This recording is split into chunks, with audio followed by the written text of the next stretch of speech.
نحمده ونصلي على رسوله الكريم أما بعد. قال الله تعالى: فأعوذ بالله من الشيطان الرجيم. بسم الله الرحمن الرحيم. اقرأ باسم ربك الذي خلق خلق الإنسان من علق اقرأ وربك الأكرم الذي علم بالقلم علم الإنسان ما لم يعلم. وقال: هل يستوي الذين يعلمون والذين لا يعلمون؟ صدق الله مولانا العظيم. وقال النبي صلی اللہ علیہ وسلم: طلب العلم فریضۃ علی کل مسلم. جناب صدر، حضرات حکم اور حاضرین محفل، آج کی بزم خطبات میں میرا موضوع سخن ہے دینی تعلیم کی اہمیت. حضرات، آج جب ایک حساس اور باضمیر مسلمان دنیائے اسلام پر نظر ڈالتا ہے تو اس کے دل میں غم و اندوہ اور کرب و الم کی لہر دوڑ جاتی ہے، آنکھوں سے نیند اڑ جاتی ہے اور بھوک مر جاتی ہے. اس کی سمجھ میں نہیں آتا کہ آخر مشرق سے لے کر مغرب تک، شمال سے لے کر جنوب تک مسلمانوں پر آفات و مصائب کا منظر کیوں؟ ان کی عزتیں لوٹی جا رہی ہیں، زخم لگا کر ان زخموں پر نمک پاشی کی جا رہی ہے، ظلم کی چکی میں پیسا جا رہا ہے، شب و روز ان کے فرزندوں کو قتل عام ہو رہا ہے، عزتیں پامال ہو رہی ہیں، عرصہ حیات تنگ کیا جا رہا ہے. ایسا لگتا ہے کہ سارا کفر ملت واحدہ بن گیا ہے اور مسلمانوں کو نیست و نابود کرنے پر تل گیا ہے.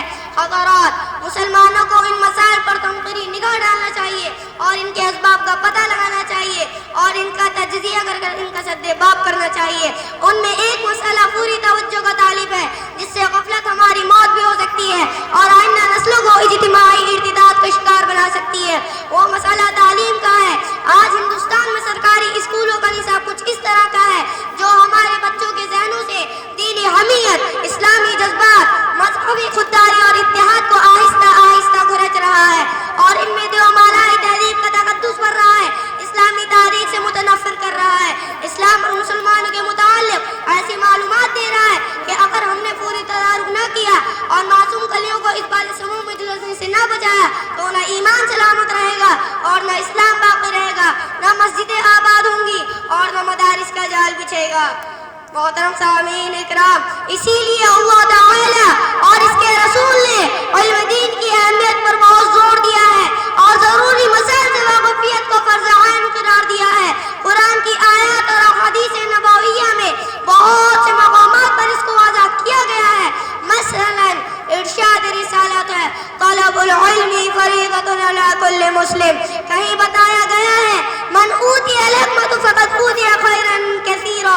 جسے علم و حکمت کی دولت بے بہا مل گئی اسے بہت کچھ مل گیا. کہیں یہ کہا گیا ہے کہ فرشتے طالبان علوم نبوت کے لیے اپنے پر بچھاتے ہیں، شجر و حجر اور تمام مخلوق حتیٰ کہ سمندر کی مچھلیاں بھی اس کے لیے دعائیں کرتی ہیں.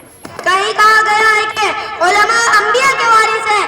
الغرض بار بار مختلف لہجوں میں، مختلف اسلوبوں اور مختلف انداز میں علم دین کی اہمیت اجاگر کی گئی ہے اور جگہ جگہ اس کی فضیلتیں بیان کی گئی ہیں تاکہ اس کی طرف مسلمانوں کی توجہ ہو.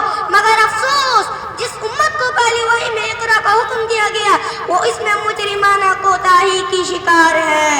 حضرات، اگر ہم اپنی نسلوں کو مسلمان رکھنا چاہتے ہیں تو ہمیں اور ہر مسلمان کو چاہیے کہ وہ بچہ ہو یا بوڑھا، ادھیڑ ہو یا جوان، مدارس و مقالب اور صباحی و مسائی، نیز شبینہ اسکولوں کا جال بچھا دے اور ہر ایک کا ضروری دینی تعلیم سے بہراور کرے.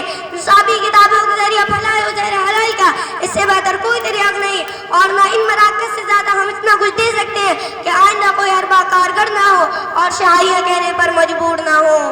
اٹھا میں مدرسہ و کون غوث غمناک، اٹھا میں مدرسہ و کون غوث غمناک، نہ زندگی نہ محبت نہ معرفت نہ نگاہ. محترم سامعین، بڑے دکھ اور افسوس کی بات ہے کہ ہمارے مسلم سماج میں دینی تعلیم کی اہمیت گھٹتی اور اس کی حیثیت گرتی جا رہی ہے. اپنی اولادوں کو دین سکھانے اور قرآن و حدیث کی تعلیم دلا کر حافظ و عالم بنانا معیوب ہوتا جا رہا ہے. گویا ہم اس میں اپنی توہین محسوس کرتے ہیں. اس کے برعکس بڑے فخر سے اسکولوں میں بھیجتے، اس پر ڈینگے مارتے اور شیخیاں بگاڑتے ہیں. ضرورت ہے کہ ایک بار پھر دینی تعلیم کو اس کا حقیقی مقام دینے کی اور اپنے بچوں اور بچیوں کو اس سے آراستہ و پیراستہ کرنے کی. وما علینا الا البلاغ. السلام علیکم ورحمۃ اللہ وبرکاتہ. ماشاء اللہ.